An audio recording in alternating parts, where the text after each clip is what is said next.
നിങ്ങളുടെ favourite shows ഇനി ഒരിക്കലും മിസ്സാവില്ല. ഇപ്പോൾ C5 കാണും നിങ്ങളുടെ ഫേവറേറ്റ് ഷോ തികച്ചും സൗജന്യമായി. എന്തിനാ എന്റെ പോക്കറ്റ് തപ്പുന്നേ? വഴിയെ പോകുന്ന സകലരുടെയും ബാഗും പോക്കറ്റും തപ്പാൻ സാറിന് വകുപ്പിന്റെ ഓർഡർ ഉണ്ടോ? ഓർഡർ ഉണ്ടെങ്കിലേ സമ്മതിക്കൂന്ന്. സംശയം തോന്നുന്ന ഏതൊരുത്തനെയും ഒരുത്തി സെർച്ച് ചെയ്യാൻ പോലീസിന് അധികാരമുണ്ട്. കേട്ടോടാ, പരിശോധിക്കേ. നിങ്ങൾക്ക് എന്താ പരിശോധിക്കേണ്ടത്? എന്റെ ദേഹത്തോട്ടാണല്ലോ. തൊട്ടത് എന്ത് ചെയ്യും? സാറ് വിവരം അറിയും.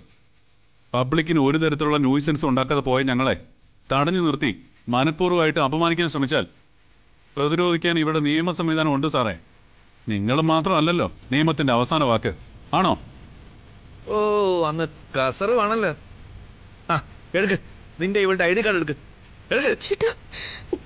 അർച്ചന നിക്ക്. രാത്രി ഒരു ചായ കുടിക്കാൻ ഇറങ്ങുന്നതിന് ID കാർഡ് ആവശ്യമുണ്ടോ സാറേ? വേണ്ടാത്തതുകൊണ്ട് എടുത്തിട്ടില്ല. ഇതെന്താ സാറേ, ഇവിടെ അപ്രഖ്യാപിത അടിയന്തരാവസ്ഥയോ അതോ നിശാ നിയമോ? എന്താ സംഭവം? ചായ കുടിക്കാൻ തന്നെയാണോ അതോ? അതിപ്പോ എനിക്ക് ആരെ ബോധ്യപ്പെടുത്തേണ്ട കാര്യമില്ല. എന്ത് കാരണത്താലും രാത്രി പുറത്തിറങ്ങാൻ പാടില്ലെന്ന് നിയമമുണ്ടോ? എന്നാലല്ലേ നിങ്ങൾ ചോദിച്ച ചോദ്യത്തിന് പ്രസക്തിയുള്ളൂ. നീ കൂടുതൽ നിയമം പറഞ്ഞാലേ അടിച്ചു തൊട്ടി ജീപ്പിടും ഞാൻ. നിയമം പറയും സാറേ, പറയാനും പ്രാവർത്തികമാക്കാനും വേണ്ടിയുള്ളതാണ് നിയമം. പിന്നെ അടിച്ചു തൂക്കി കൊണ്ടുപോകുമെന്നൊക്കെ ഉള്ളത് സാറിന്റെ വെറും തോന്നല. എന്നാ പിന്നെ രണ്ടും ജീപ്പോട്ട് കയറ്. പിടിച്ച് കേട്ടോ.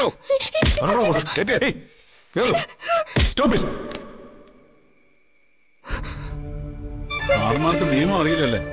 ഒരു സ്ത്രീയെ അറസ്റ്റ് ചെയ്യണമെങ്കിൽ ഒരു വനിതാ പോലീസ് നിർബന്ധമാണ്. പിന്നെ എങ്ങനെ നിങ്ങൾക്ക് എന്റെ ഭാര്യ അറസ്റ്റ് ചെയ്യാൻ പറ്റും? അത് മാത്രമല്ല, ഇപ്പൊ സമയം എത്രയായി? പാതിരാത്രി ഒരു സ്ത്രീയെ ഒഴിവാക്കാൻ പറ്റാത്ത സാഹചര്യം ഒഴികെ സൂര്യാസ്തമയത്തിന് ശേഷവും സൂര്യോദയത്തിന് മുമ്പും അറസ്റ്റ് ചെയ്യാൻ പാടില്ല. ഓഹോ, സാറ് പുച്ഛിക്കണ്ട. ഇതൊക്കെ ഞങ്ങളെ പോലുള്ള സാധാരണ പൗരന്മാർക്ക് വേണ്ടി ഭരണഘടന എഴുതിയിട്ടുള്ളത്. എന്താ സാറേ, എന്താ പ്രശ്നം? ഇവനോട് വിവരങ്ങൾ ചോദിച്ചപ്പോ പറയാൻ വയ്യ. എന്താണെന്ന് ചോദിക്കണമല്ലോ. അതുകൊണ്ട് അങ്ങ് തറവാട്ടി കൊണ്ടുപോയി ചോദിക്കാന്ന് വെച്ചു. വല്ല മയക്കുമരുന്ന് കേസാണെന്ന് അറിയില്ലല്ലോ, കണ്ടിട്ട് അങ്ങനെയാ തോന്നുന്നത്. സാറ് വെറുതെ തെറ്റിദ്ധരിക്കണ്ട. ഇവരെയൊക്കെ നമുക്ക് നന്നായി അറിയുന്ന ആൾക്കാരാ.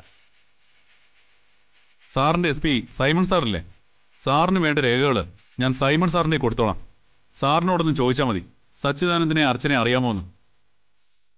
ചിലപ്പോ സാറിന് വേണ്ടത് അവിടുന്ന് തന്നെ കിട്ടും. ഞാനിപ്പോ ഒന്ന് വിളിച്ചാൽ മതി. ബാക്കി എന്താ സംഭവിക്കുന്നതെന്ന് നമുക്ക് കാണാം. എന്റെ സാറേ, ഇത് നെല്ലിശ്ശേരി സേതുമാധവന്റെ മകൻ സച്ചിദാനന്ദനാണ്, നെല്ലിശ്ശേരി ഗ്രൂപ്പിന്റെ MD. ഇത് എന്റെ ഭാര്യ അർച്ചന സച്ചിദാനന്ദൻ. സർ, ഒന്ന് എന്താണ് സാറേ, വെറുതെ പ്രശ്നം ഉണ്ടാക്കണ്ട. പ്രത്യേക നെല്ലിശ്ശേരി ഗ്രൂപ്പ് എന്ന് പറയുമ്പോൾ അവർ ചില്ലറക്കാരല്ല.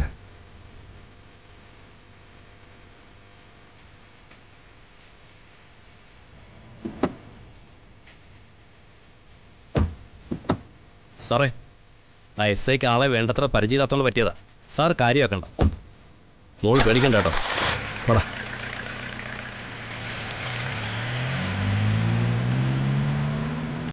ഡൗൺലോഡ് ചെയ്യൂ C5 ആപ്പ്. കാണൂ എല്ലാ എപ്പിസോഡുകളും സൗജന്യമായി.